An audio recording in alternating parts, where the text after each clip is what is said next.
55, 55 और 95 हर उम्र के अफराद के लिए यकसा मुफीद मुफाद आम्मा का आलम बरदार। ज़रूर सब्सक्राइब करें, लाइक करें, शेयर करें और बेल आइकॉन प्रेस करें। Rabbani the scholar YouTube channel. नाज़रीन इकराम, अस्सलाम वालेकुम।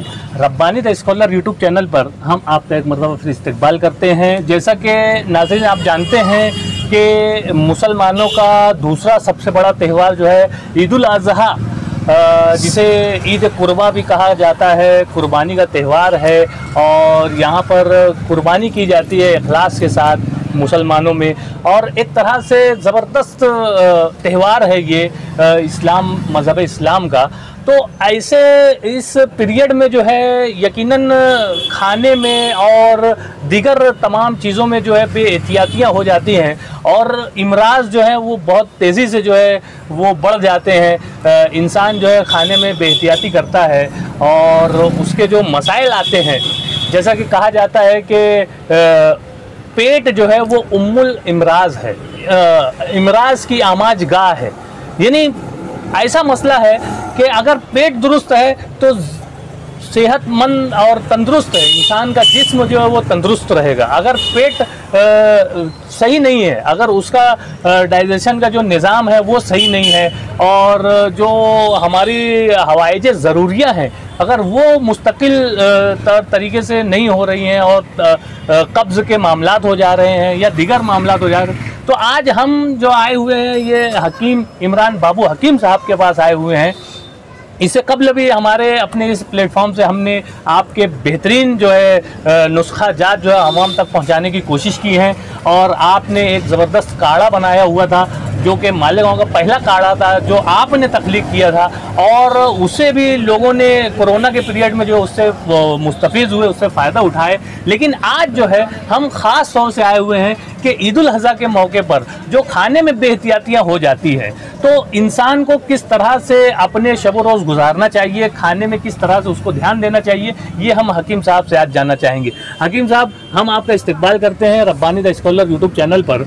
जैसा कि आप हमारे पूरे शहर में ही नहीं बल्कि महाराष्ट्र भर और महाराष्ट्र के बाहर से भी जो है आप मरीज़ों को फ़ोन पर बज़रिया व्हाट्सएप और दीगर तरीक़ों से आप जो है दवाएं भेज कर जो उनको इस्तेफ़ादा कर रहे हैं। तो हमारे नाज़रीन में लोग जानना चाहेंगे कि किस तरह से ये ईद कुर्बान का जो पीरियड है, जो हमारा त्यौहार है, इसमें जो पेट के जो सारे इमराज जो उभर कर आते हैं, तो इससे किस तरह से बचा जा सकता है, आप हमारे नाज़रीन को बतलाएँ।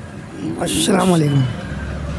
पहले हम ईद मुबारक अभी से दे देते हैं। क्या बात है, वाह वाह। और जो ईद के दिन जो ज़्यादा खाना खाते हैं, सुन्नत तरीका है खाने के लिए।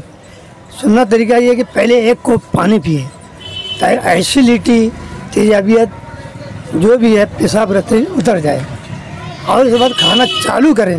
जब खाना आधा पेट हो जाए तो 2 कप पानी पीना चाहिए ताकि खाना गीला हो जाए आधे पेट में। जब आधा पेट में खाना गीला हो गया, बाद खाना चालू करें दोबारा। जब पेट भर जाए तो पानी नहीं पीना चाहिए, कम से कम आधा घंटा। थोड़ी देर बाद आधे घंटे बाद पानी पिएं, उसके बाद 5 मिनट बैठें और चहलकदमी करें ताकि खाना हजम हो जाए। उसमें एसिडिटी, तेजाबियत, कोई फासिद मादा पेट का ना पैदा हो। फासिद मादा फिर पैदा होने से लीवर पर असर आता है और लीवर की वजह से कब्जियत की वजह से खून खराबी कई अमराज पैदा होते हैं।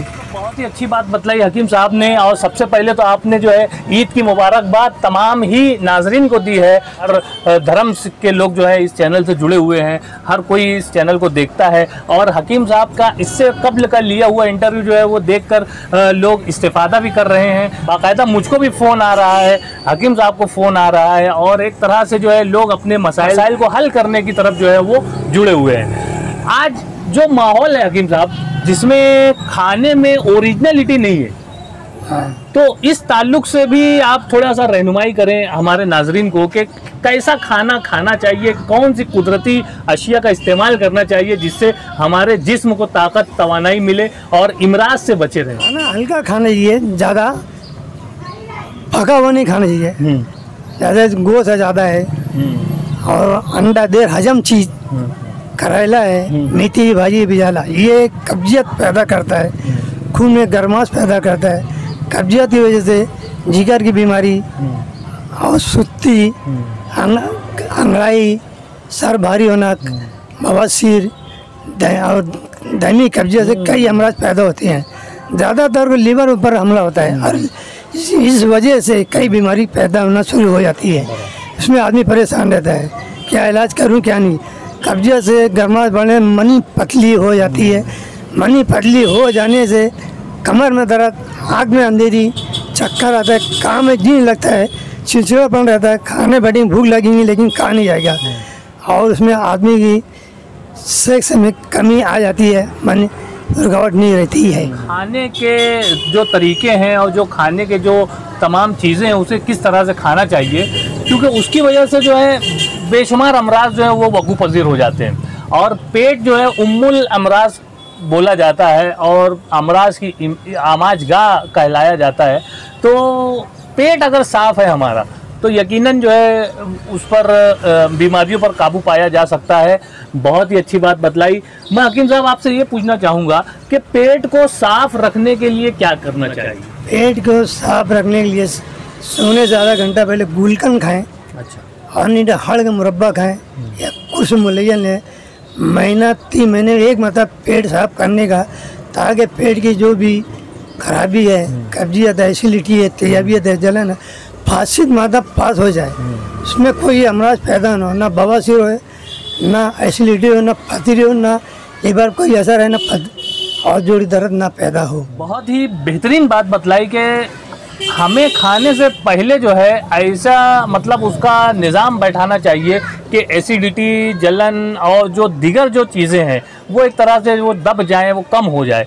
ये एक हकीमाना अंदाज में जो है हकीम साहब ने, इमरान बाबू हकीम साहब ने जो है अपने जो नुस्खे बतलाए हैं यहाँ पर, ये एक ऐसी चीज़ है कि इंसान रोज़ाना के मामूलात में जो है वो अपने मामूल में बना लेवे तो यकीनन वो इमराज से बच जाता है। और जब पेट हमारा साफ़ होगा तो यकीनन हम जितने भी इमराज अभी हकीम साहब ने बतलाए हैं कि जैसे बवासीर हो जाता है, या फिर कब्जियत और चिड़चिड़ापन और जितनी भी कमज़ोरी, सुस्ती, काहली, ये सारी चीज़ों से लीवर पे असर आता है, लीवर पर असर आपने बतलाया। तो ये सारी बहुत ढेर सारे अमराज से हम बच सकते हैं। सिर्फ ये है कि हम थोड़ा सा एहतियात कर लें, एहतियाती तदाबीर इख्तियार कर लें।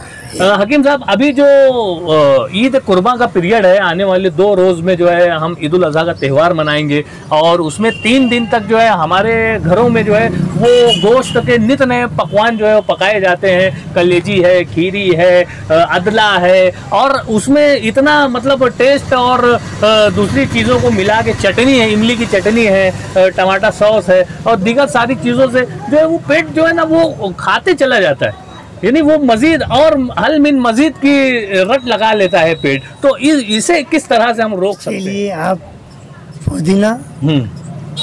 पुदीना से सफ़ेद जीरा, कलौंजी चटनी बना खाने का, और 5 कतरा सिरका पानी में डाली पीने का, और नहीं तो प्याज कतर के 10 दाना सिरका डाल लेने का खाने का, ताकि मैदे में एसिडिटी, तबियत पैदा ना हो, सब खारिज हो जाए। क्या बात कही है। ये यकीनन हमारे नाज़रीन के लिए एक बेशकीमती नुस्खा जो है हकीम साहब ने यहाँ पे बतलाया कि आप पुदीने का इस्तेमाल कीजिए, पुदीने के साथ सिरका, सफ़ेद ज़ीरा और इसको मिलाकर आप चटनी में आप इस्तेमाल कीजिए तो यकीनन आप जो है दीगर इमराज से महफूज रहने का तरीका जो है वो ढूंढ लेंगे और आपको दवाखाना और दीगर लोगों तक जाने की ज़रूरत पेश नहीं आएगी। आप अपने घर में आप अपना इलाज कर सकेंगे।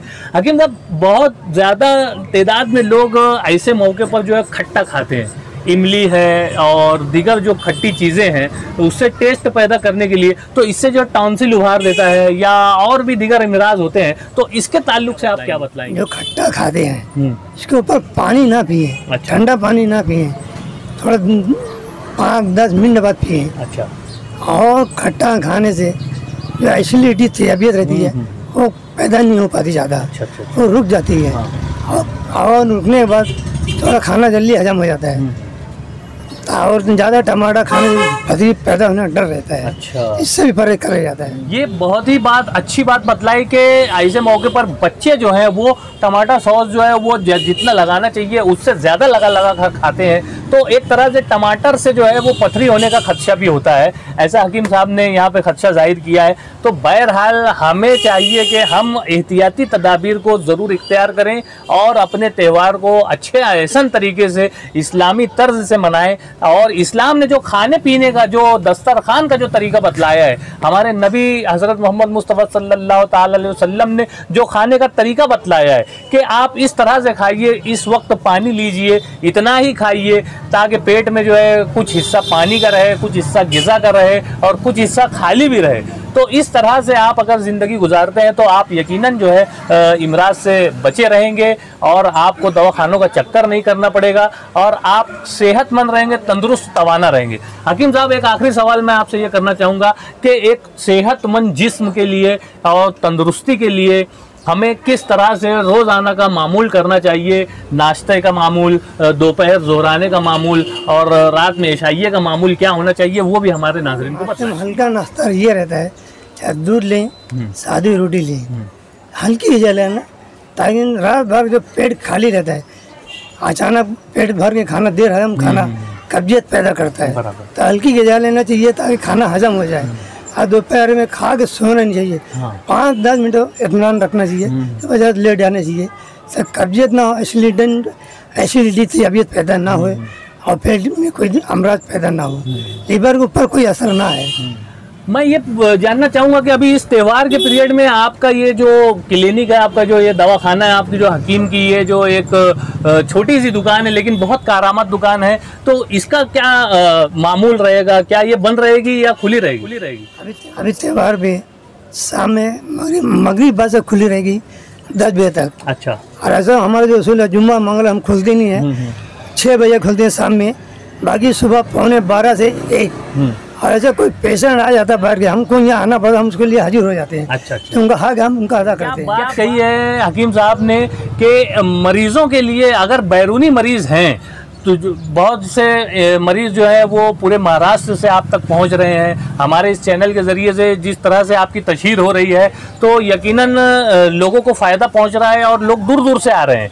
तो बहुत सारे फ़ोन मुझको भी आते हैं, मैं उनको यहाँ पर रहनुमाई करता हूँ। पिछली एक तरह से लोगों को फैज़ पहुँच रहा है। हकीम साहब अपने हिकमत से जो है वो लोगों की एक तरह से मदद कर रहे हैं और बड़े ही यानी अच्छे अंदाज से जो है लोगों को फ़ायदा हो रहा है। इस बात पर मैं हकीम साहब को मुबारकबाद पेश करता हूं। और जिस तरह से उन्होंने बतलाया कि एक त्यौहार पे भी जो है आप खिदमत आपकी जारी रहेगी।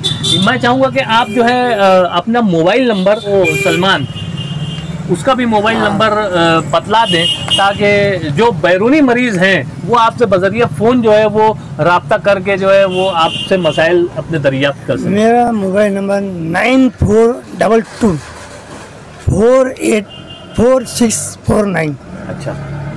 और लड़के का नंबर जो है 9970261387। ये लड़के का नंबर है, आप उससे भी खिदमत कर सकते हैं लेके, और आपको जो भी सवाल है उससे भी पूछ सकते हैं और उसके मोबाइल में भी डाल सकते हैं। और एक दरख्वास्त खाली ये मैं पेश कर रहा हूँ, हिकमत लाइन हमारे वाली जिन लोगों से सीखे उनका भी शुक्रिया अदा करता हूँ। क्या बात है, वाह वाह वाह। जो जिनके लाभ सीखे हैं और हमारे वालिद ने हमको सिखाया, हम उनका भी शुक्र अदा किया हूँ। हमारे औलाद के हम कर रहे हैं तब वो भी सीख लिया। खिदमत अल्लाह तक पहुँचते रहे, अल्लाह फायदा देने वाला, शिफा देने वाला है, रिज़्क़ हलाल देने वाला है। वाकई में हकीम साहब ने बहुत ही अच्छी बात बतलाई यहाँ पर कि आपने जो है अपने आबा और अजदाद का जिनके सीना बसीना जो हिकमत जो है इन तक पहुँची है और वो आवाम की खिदमत वो भी कर रहे थे, आप भी कर रहे हैं। और आप अपने आने वाली जो नस्ल है, जैसा कि आपने बच्चे का नाम लिया सलमान इमरान बाबू हकीम, उसका नंबर भी बतलाया यहाँ पर, तो डिस्क्रिप्शन में भी आपको नंबर मिल जाएगा। आप बजरिया व्हाट्सअप और बजरिया फ़ोन आप बच्चे से भी रब्ता कर सकते हैं, हकीम साहब से भी रब्ता कर सकते हैं नमाज के औकात के अलावा, और आप इनसे अपॉइंटमेंट लेकर अपना इलाज करवा सकते हैं। बैरूनी जो मरीज़ हैं उनसे गुजारिश है कि वो एक मतलब आप फ़ोन करें और उसके बाद अपॉइंटमेंट लेने के बाद ही हकीम साहब के पास आएँ। बहुत शुक्रिया, खुदा हाफिज़। रब्बानी दी स्कॉलर यूट्यूब चैनल इल्मी, अदबी, दीनी, मिली, समाजी, सकाफती, तहजीबी, फलाही, तिब्बी, फ़न्नी, माशी, तिजारती, माशरती, इंतज़ामी, इनकलाबी, तहरीकी, तहकीकी, तकनीकी, तफ्तीशी, तामीरी, तालीमी व मालूमाती यूट्यूब चैनल ज़रूर सब्सक्राइब करें, लाइक करें, शेयर करें और बेल आइकॉन प्रेस करें। रब्बानी दी स्कॉलर यूट्यूब चैनल।